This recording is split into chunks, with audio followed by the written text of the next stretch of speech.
so this is the heart exam.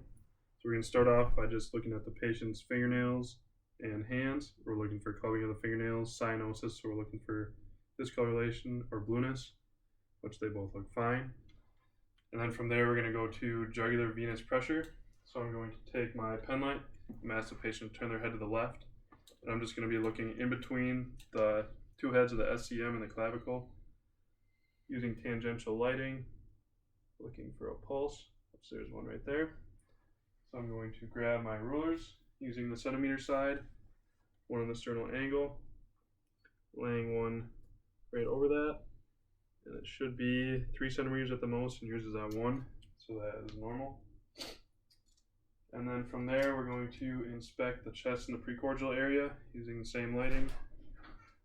So we're just going to be shining across, looking for any abnormalities or pulsations. And then from there, we're going to go to the apex. So we're going to go over towards the mitral area, looking for a pulsation there. So there is. And then we're going to palpate the apical apex. So we're just going to come 5th intercostal space, mid-clavicular line, feeling that against my finger. All right. And then from there, we're going to palpate for lifts and heaves using a knife edge contact on the left side of the patient's chest. And with this, we are just feeling for pushing against my hand that is abnormally strong, which there is none.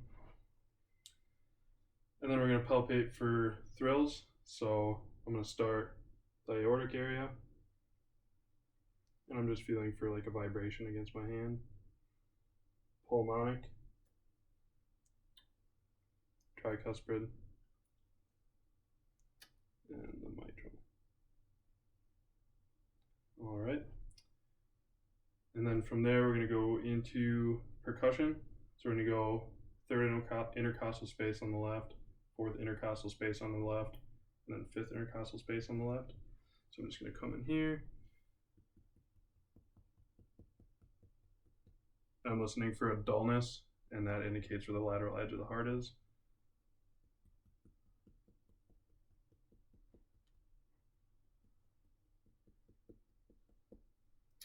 All right. And then we're going to go into auscultation. So first I'm going to start with the diaphragm.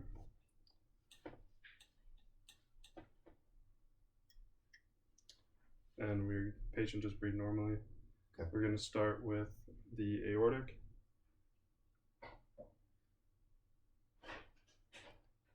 Pulmonic. Erb's point.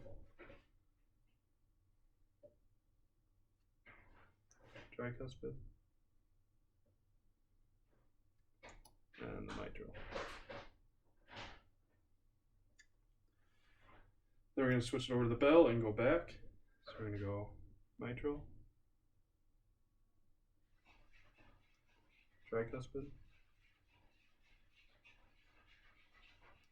Erb's point, pulmonic,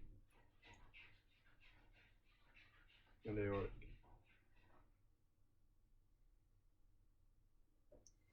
All right.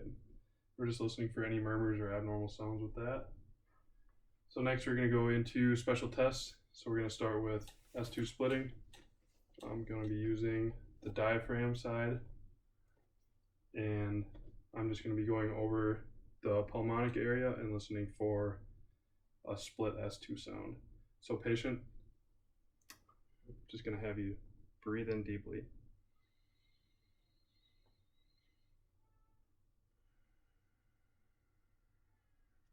All right. Then we're going to go into aortic regurgitation. So patient can just have you sit up. Yeah, that's fine. All right. And then I'm just going to be going over the aortic area. And patient, can you just lean forward for me? And then can you breathe in and breathe out and hold your breath.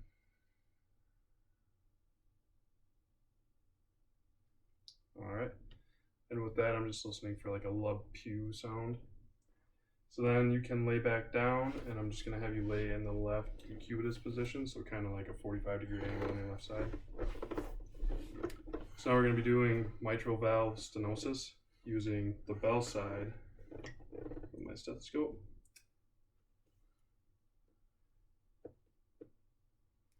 So I'm just going to be coming in on the mitral valve area. And patient, can you breathe in, breathe out, and then hold it after you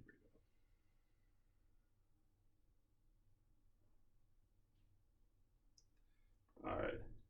And with that, I'm listening for a louder S1 sound. And with patient in the same position, we're going to do mitral valve prolapse. So I'm going to be using the bell again or the mitral valve area. And then patient, can you take a deep breath in and then out, and then just bear down for me.